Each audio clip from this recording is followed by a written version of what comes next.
You might not have realized that this is actually where cork comes from. The process of harvesting the cork oak takes precision, years of practice, and a good axe. In the Alentejo region of Portugal, workers spend their summers delicately removing the outer layers of the trees by hand before sending them to be processed into something a little more recognizable. Natural cork has been used in winemaking for centuries and is still the stopper of choice for 89% of Wine Spectator's top 100 wines. On today's episode, we take a look at how cork goes from bark to bottle. It all starts here. Portugal has the largest cork oak forest by area in the world. It takes around 15 years for a cork oak tree to grow its first layer. But it's harvested in cycles of 9 years. And only from the third harvesting on, or 27 years later, the raw material called Amadea cork is ready for processing. Comecei com 15 anos, tenho 45, há cerca de 30 anos que faço extração de cortiça.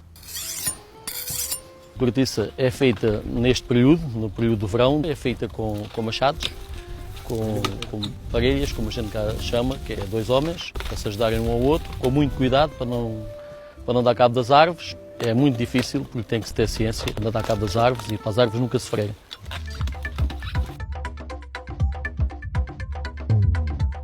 Portugal is the world leader not only in cork extraction, harvesting about 100,000 tons of it a year, but also in selling cork products. 2018 was an historical year for the cork industry. We crossed Portugal for the first time in our history 1 billion euros in exports.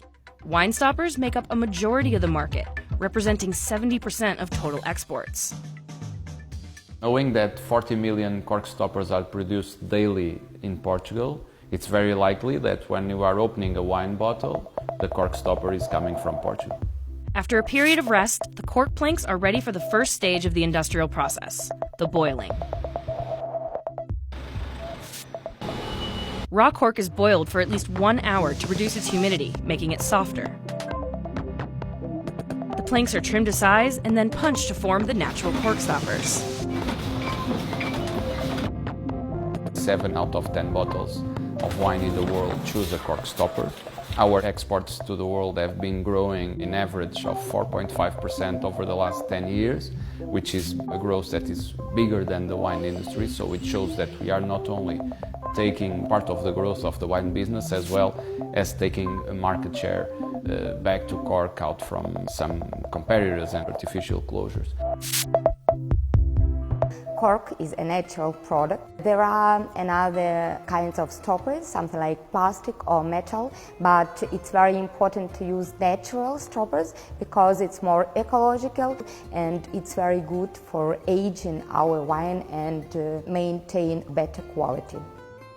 We don't waste anything, even the small residues, the powder we have from the rectification from small parts of our production we use to produce energy. So this is probably one of the best examples in the world of what is our goal of sustainability, an example of circular economy where all the products we extract from the tree is used not only in cork stoppers but also in other applications, from construction to automotive industry to aerospatial to sports, fashion, clothes. We know the battle against single-use plastics that is happening all over the world. It's a real opportunity for cork because we need to change really the way the world is consuming, finding products that can be recyclable, that can be reused, that can be redesigned in other applications.